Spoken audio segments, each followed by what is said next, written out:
third kind of replication is a leaderless replication, which is is also called as peer-to-peer replication, right? So essentially, they are saying there is no leader now. So we talked about one leader, then more than one leader, multi-leader, and now we are saying there is no leaders. So this was actually how evolution happened. Is this, I think, primarily when they started designing distributed database, they thought about leader less only as the first thing, but just like graph database, it didn't peaked up in the beginning, but then DynamoDB came up, and then DynamoDB used the leaderless replication, Amazon DynamoDB I'm talking about, and then after that it suddenly became a fashion. Then Facebook Cassandra also used leaderless replication, and I think then other databases came along.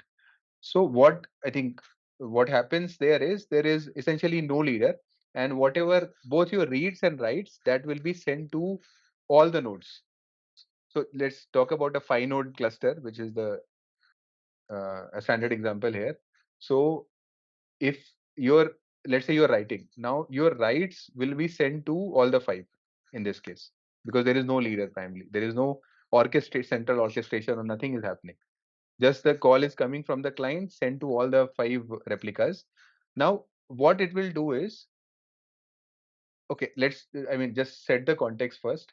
Uh, it will send to all the replicas, and all the replicas can acknowledge whatever is received, right? Whoever have received in this case, they will acknowledge I have received it, and they will say for this key, this is the version 1 that I have.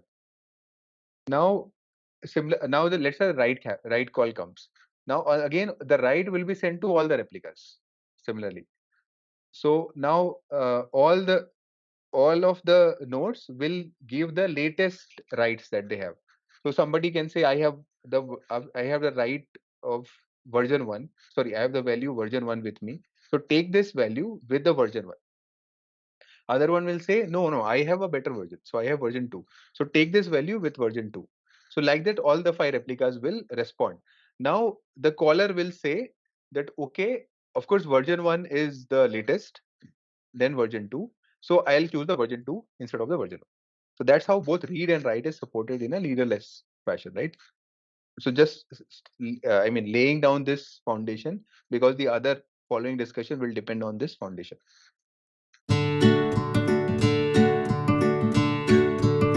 With this context, let's jump into the other concept of quorum here. Now, what quorum says is, quorum is essentially loosely, right, in English language, it will be the minimum number of votes to basically take a decision. That is quorum, right? So it's a vote. It's basically a set of votes. It might not be a majority. I mean, let me very clear. People will say minimum number of votes to take a decision is a majority, but that's not a majority. It can be any number, which basically allows you to take a decision in that particular setup. That is the quorum. Okay, so now there are two things. One is read quorum and another is a write quorum. Read quorum is let's go to the write quorum first. Write quorum is that, okay, I've sent the request to the 5 nodes. Now out of the 5 nodes, I will say there should be W number of nodes which should acknowledge my rights, and then I will consider my right to be successful. That is my write quorum W, and this is a configurable number in a database, and you can configure your value based on your scenario. Similarly, the read quorum is what is the minimum when I send a request to the client that, okay, what is the value of this, then minimum R number of nodes should respond saying that, okay, this is the value, and then I'll consider that read as a successful read.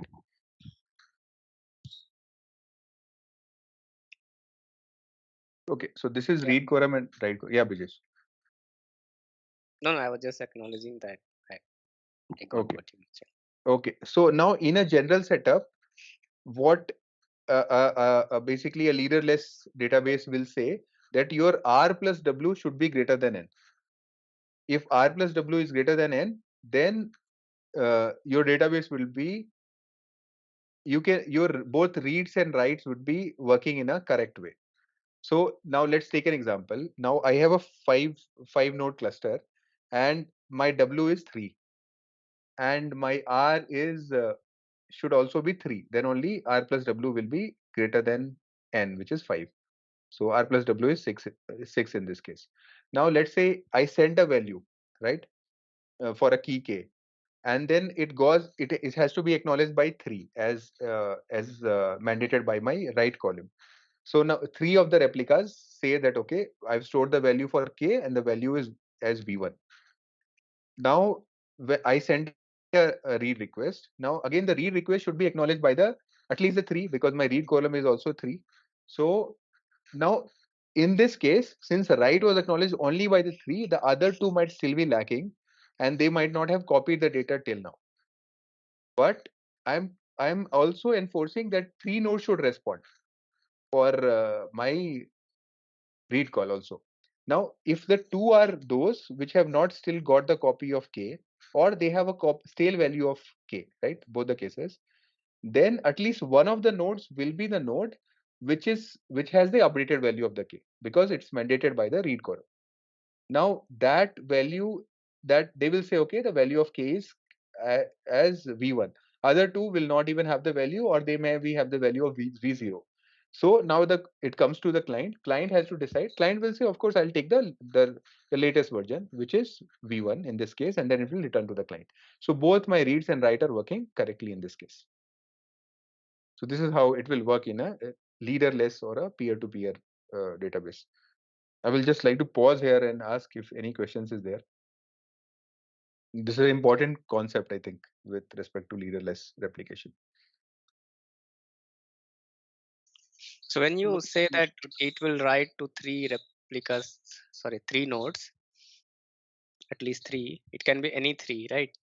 Not that you specified that these are the no, only any three, no state here, all So in that stateless. case, we can also assume that, let's say 2 of your nodes are down out of 5, then also you are okay that you will be able to get acknowledgement from the 3 Yes. which are up. Hmm. But in case 4 are down, then you are down basically. If 4 is down, then my cluster becomes unavailable for write. Right. And also in this case, unavailable for read also. Read also. Yeah. No, I have a question. So, Yes. So say a node goes down, right? Shouldn't this be the number of R plus R and W, should not they be recalculated? So Karthik, it's not recalculated. I think this is manually configured by the DBA. Okay. Yeah, I'm not sure on that, so just wanted to ask. No, even in configuration, you guys might already have used. So when you decide Mongo replica set, you specify the count. Okay. These will be the Yeah. So Karthik, I mean, never heard about recalculation. This is enforced by the DBA. Yeah. Yeah, I have not used this, so I am not sure. I just wanted to ask this. Yeah. I've never used peer to peer.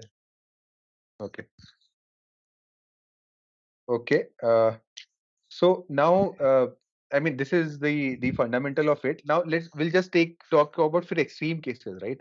Now let's say I configure W as 1. My 5-node cluster, W is 1, and then R would be 5, because R plus W should be greater than 5 N. So now this is a very highly available. This is very read scalable scenario, right? Because I'm writing to one of the nodes, and then that node should respond. So no, this is, I'm confusing, I think. Confused. So if must be a write heavy system. This is W equal to N, and then R equal to. Now, if you say W equal to 1, we can consider it as a write heavy system because you occasionally read, so that you read from 5 and you're okay with that. Yeah, no? correct. This is the write heavy system. So this is the example. This is Karthik for you, that you were asking about that earlier, right? So in this scenario, you are writing only to one database, one node. But while reading, you have to make sure, because you don't know which of the node has the latest copy. It's been written. Guarantee is that it's been written only to one. Others might have caught up, might not have caught up.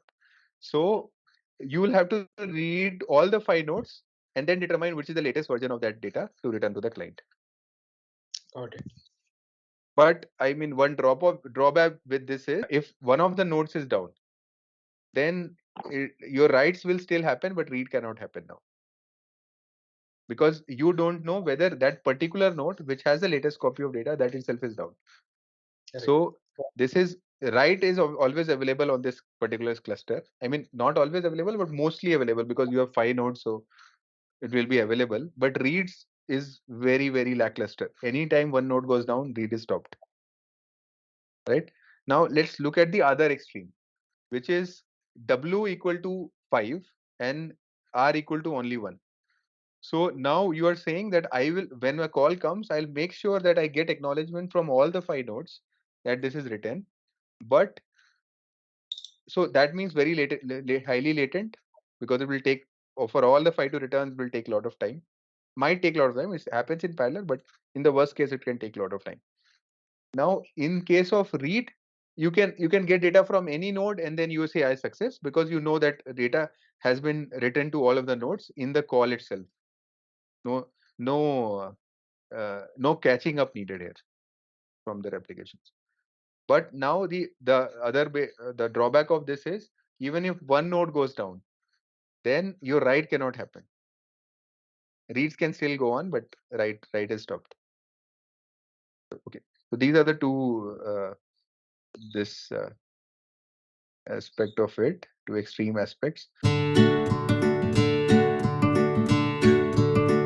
I think there are two other points just touching upon this. One is read repair and another is anti-entropy. So now read repair, what can happen in a distributed system is one of the keys might have value sent to one replica, but the other, there is no guarantee, right, that other replicas could catch up. They might not catch up for a very, very long time, few hours also, right?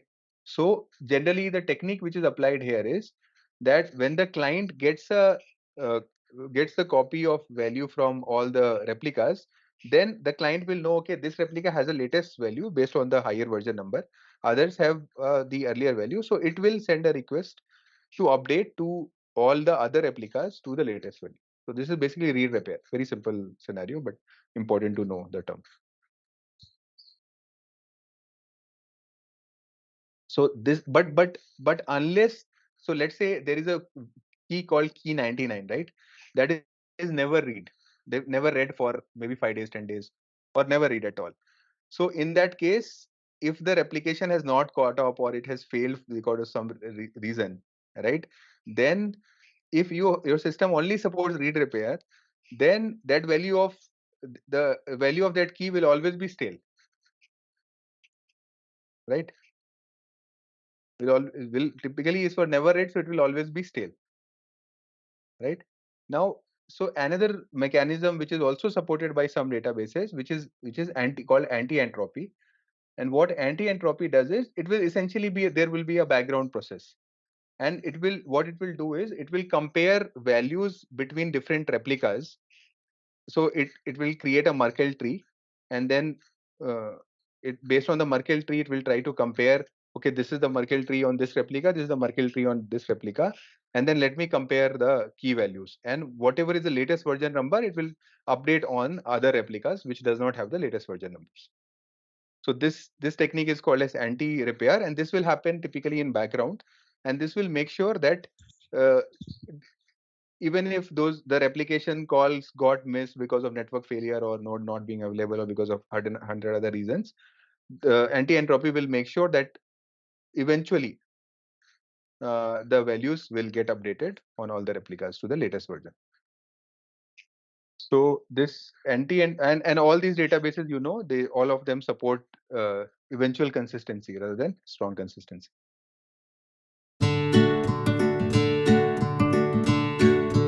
Two concepts which are remaining is, one is sloppy quorum and another is hinted handoff, right? So sloppy quorum, what happens is, again, the same quorum concept that we mentioned, which is there only in case of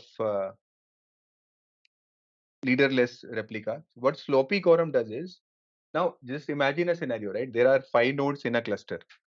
but let's say that particular data is designated to be hosted on only 2 nodes or 3 nodes, not on the other nodes.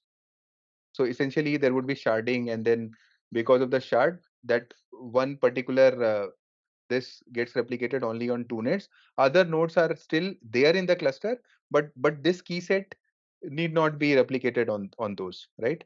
Now in that case, what can happen is if a write request comes, now this write request might not be replicated, and the host node where this particular write set has to be written, that host net is down for some time, or there is a network lag, network failure or something for that time. So this particular key set will be written to other nodes, which is not a designated node for this key set to be written. And in that case, if you see the value of W will be met, because one of the node here is down, designator is down, but another neighbor node is up. So because of this reason, it is available.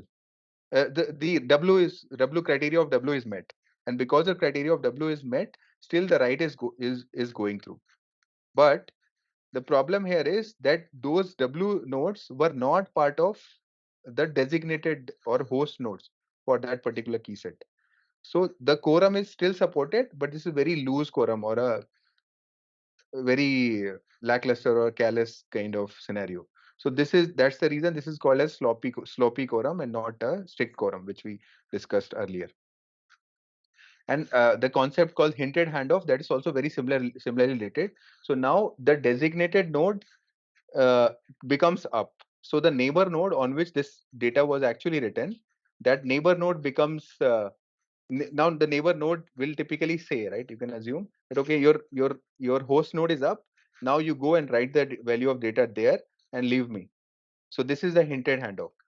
That so the very general example is that, let's say you came to your flat in your apartment, but your flat was locked, you don't have the keys. Then you said, okay, let me go to my neighbor's flat and let me sit on their sofa, right? But then you realize that okay, maybe your wife has come, and now your flat is open, so you can come back to your flat. So this is like so the host, your neighbor says, okay, now you can go back. So this is the hinted handoff. So temporarily you have been moved to some other node, and then you have been brought here.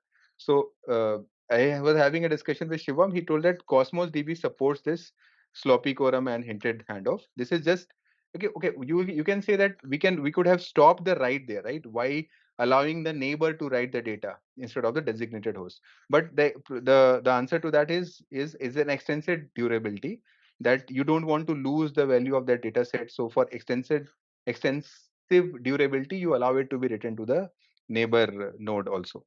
So that is the benefit that you get with sloppy quorum.